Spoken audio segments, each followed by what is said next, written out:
లైంగిక వేధింపుల కేసులో అరెస్ట్ అయినటువంటి ప్రముఖ కొరియోగ్రాఫర్ జానీ మాస్టర్కి మధ్యంతర బెయిల్ మంజూరైనటువంటి నేపథ్యంలో మధ్యంతర బెయిల్ మీద ఇప్పుడు అనేక ప్రశ్నలు అయితే సామాజిక మాధ్యమాల్లో ఉత్పన్నమవుతూ ఉన్నాయి. సామాజికవేత్తలు అసలు పోక్సో చట్టం కింద జానీ మాస్టర్ గారు అరెస్ట్ అయినటువంటి నేపథ్యంలో అసలు మధ్యంతర బెయిల్ ఎలా మంజూరు చేస్తారు అనేటువంటి ప్రశ్నలు ఎక్కువగా ఉత్పన్నమవుతున్నటువంటి నేపథ్యంలో ఈ అంశం మీద మనం విశ్లేషణ చేసుకునేటువంటి ప్రయత్నం అయితే చేద్దాం. ప్రస్తుతం మనతో పాటు ఉన్నారు ప్రముఖ సినీ రాజకీయ విశ్లేషకులు, ప్రముఖ సీనియర్ జర్నలిస్ట్ యజ్ఞమూర్తి గారు. వారితో మాట్లాడు. యజ్ఞమూర్తి గారు నమస్తే అండి. నమస్తే కృష్ణ. లైంగిక వేధింపుల కేసులో ప్రముఖ కొరియోగ్రాఫర్ అయినటువంటి జానీ మాస్టర్ గారిని పోలీసులు అరెస్ట్ చేశారు. ఈ నేపథ్యంలోనే ఆయన బెయిల్కి అప్లై చేయడం, కోర్టు కూడా ఆయనకి మధ్యంతర బెయిల్ని మంజూరు చేసినటువంటి నేపథ్యంలోనే ఈ మధ్యంతర బెయిల్ మీద భిన్న అభిప్రాయాలు, భిన్న స్వరాలు అయితే వ్యక్తమవుతూ ఉన్నాయి. సామాజిక మాధ్యమాల్లో కొంతమంది సామాజికవేత్తలు, అలాగే కొంతమంది యువత కూడా ఈ మధ్యంతర బెయిల్ ఎలా ఇస్తారు అంటూ కూడా కొన్ని ప్రశ్నలు అయితే ఉత్పన్నమవుతూ ఉన్నాయి, లేవనెత్తుతూ ఉన్నారు. పోక్సో చట్టంలో అరెస్ట్ అయినటువంటి జానీ మాస్టర్కి బెయిల్ ఎలా వస్తుంది అనేటువంటి ప్రశ్నలు ప్రధానంగా వినపడుతూ ఉన్నాయి. ఏంటి సార్ దీని మీద మీ విశ్లేషణ? పోక్సో చట్టం అంటేనే అంటే మైనర్ల మీద లైంగిక వేధింపుల నిరోధక చట్టం అది పోక్సో అనేది. సో ప్రొటెక్షన్ వాళ్ళ నుంచి ప్రొటెక్ట్ చేసేటువంటి చట్టం అది. సో అది నాన్ బెయిలబుల్ కేసు. అసలు ఎట్టి పరిస్థితుల్లో కూడా బెయిల్ రాదు. పైగా అది నిరూపణ అయితే యావజ్జీవ శిక్ష కూడా విధించడానికి కఠినమైనటువంటి శిక్షలు ఉన్నటువంటి చట్టం. సో అలాంటి చట్టం కింద అరెస్ట్ అయినటువంటి ఆయన జానీ మాస్టర్ ఎలా మధ్యంతర బెయిల్కి అర్హత సాధించాడు అనేది చాలామంది సామాజికవేత్తల్ని కలవరబెట్టింది. కొంతమంది అయితే తాము షాక్కు గురయ్యామని చెప్పేసి తమ సోషల్ మీడియా మాధ్యమం ద్వారా సో వాళ్ళు తమ అభిప్రాయాల్ని అలాగే తమ విచారాన్ని వ్యక్తం చేస్తూ వస్తున్నారు. మనందరికీ తెలుసు, అంటే వాళ్ళిద్దరూ కూడా కొంతమందితో మనం మాట్లాడినప్పుడు డాన్సర్లతో కానివ్వండి, కొరియోగ్రాఫర్లతో కానివ్వండి, వాళ్ళిద్దరూ కూడా పరస్పరం ఇష్టపడే సహజీవనం లాంటివి చేశారు. అలాంటప్పుడు ఆమె ఏదైతే కేసు పెట్టారో ఇక్కడ బాధితురాలుగా పిలువబడుతున్నామే, అది నిజమైన కేసు కాదు, ఏదో మొత్తానికి దురుద్దేశపూర్వకంగా పెట్టారు. కొంతమంది అంటే జానీ మాస్టర్ పాపులారిటీని చూసి ఓర్వలేని వాళ్ళు, సో ఇందులోనే కొంతమంది యూనియన్లోనే కొంతమంది ఉన్నారు, వాళ్ళు వాళ్ళ ప్రేరేపణతోటి ఆమె కేసు పెట్టారు. పైగా మాస్టర్ గురించి నెగిటివ్గా ఆమెకు నూరు పోశారు. ఆమె యూనియన్ కార్డు కోసం కొరియోగ్రాఫర్గా వర్క్ చేసుకోవాలంటే ఖచ్చితంగా గుర్తింపు కార్డు అనేది ఉండాలి యూనియన్ నుంచి. సో కొరియోగ్రాఫర్ కార్డు అనేది ఆమెకి ఇవ్వకుండా మాస్టరే అడ్డుపడుతున్నాడు, ఎందుకంటే అధ్యక్షుడి హోదాలో ఉన్నాడు యూనియన్కి ఆ టైంలో అనేది బాగా ఆమెలోకి ఇంజెక్ట్ అయింది. అందు గురించే ఆమె ఆ కేసు పెట్టారు అని చెప్పేసి ఇలాంటి వాదనలు కూడా వచ్చాయి. నేను ఒకరితో మాట్లాడినప్పుడు అయితే ఎవరినైతే మొదట ఈమె ఆశ్రయించారో, సో ఫిలిం ఛాంబర్ నుంచి ఉన్నటువంటి ఒక ప్రొటెక్షన్ సెల్ ఏదైతే ఉందో దీనికి, సో ఆమె వాళ్ళని ఆశ్రయించడం, వాళ్ళు అంటే బయటకు బహిర్గతం చేయలేదు కానీ ఇద్దరికి పరస్పరం ఒకరి మీద ఒకరికి ఇష్టం ఉంది, శిక్ష పడాలని కోరుకోవట్లేదు, ఆమె కూడా బాధితురాలు అని కూడా అలాంటి అభిప్రాయం వ్యక్తం చేశారు. ఇది ఆఫ్ ద రికార్డుగా. కానీ ప్రస్తుతం ఆయనకి ఏదైతే కోర్టు ఆయన మనకు తెలుసు నేషనల్ అవార్డులో ఆయనకి ఉత్తమ కొరియోగ్రాఫర్గా అవార్డు ప్రకటించారు, ఆగస్టులో ప్రకటించారు. దాన్ని తీసుకోవటం కోసం నాకు మధ్యంతర బెయిల్ ఇవ్వండి అని చెప్పేసి ఆయన అప్పీల్ చేసుకున్నారని ఆయన తరపున ఆయన భార్య.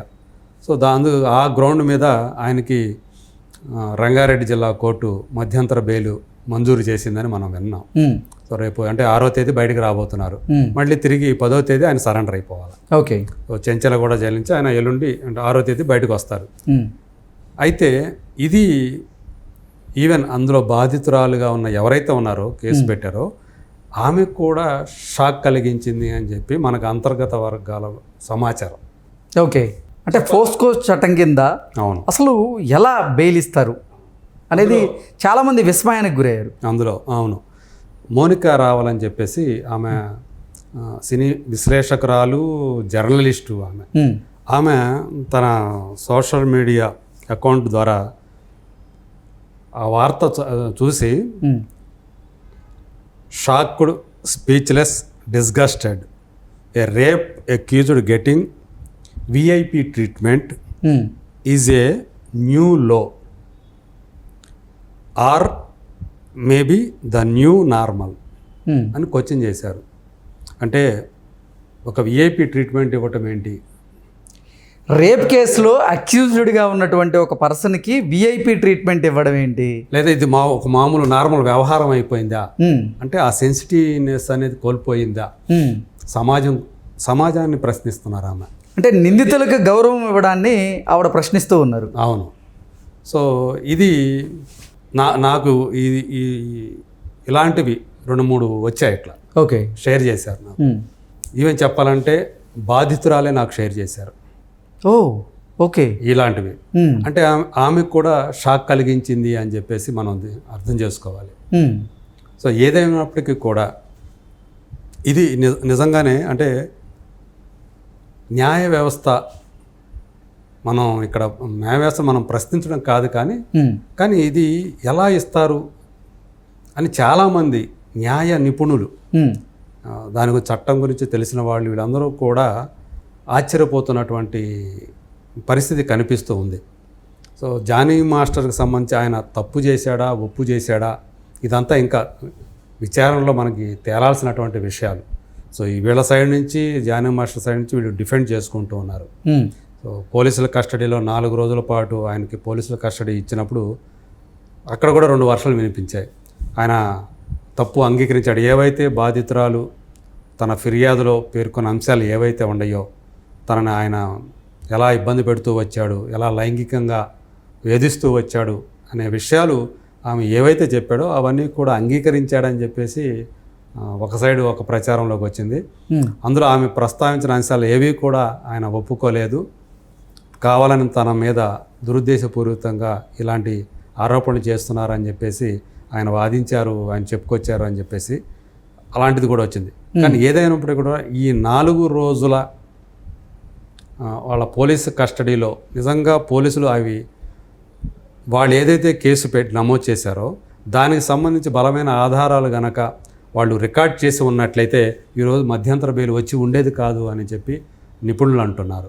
ఓకే. అంటే పోలీసులు సబ్మిట్ చేయలేకపోయారా బలమైనటువంటి ఆధారాలని?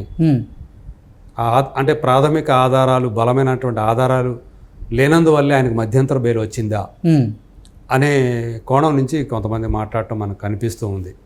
సో మొత్తానికి చాలామంది సామాజికవేత్తలు కానివ్వండి, విశ్లేషకులు కానివ్వండి, అలాగే పోక్సో చట్టం గురించి అవగాహన ఉన్నవాళ్ళు కానివ్వండి, వాళ్ళందరూ కూడా నిజంగా దిగ్భ్రాంతి చెందిన సందర్భంగా దీన్ని చెప్పుకోవాలి.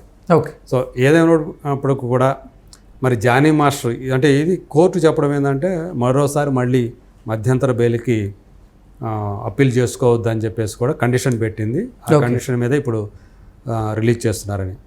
అయితే ఇక్కడ రాష్ట్రపతి భవన్కి, అలాగే కేంద్ర ప్రభుత్వానికి, పిఎంఓకి దీన్ని నేను చెప్పిన ఈ మోనికా రావల్ అని ఆమె ట్యాగ్ చేశారు. ఓకే. ఎందుకంటే నేషనల్ ఫిలిం అవార్డ్స్ ఇచ్చేది రాష్ట్రపతి.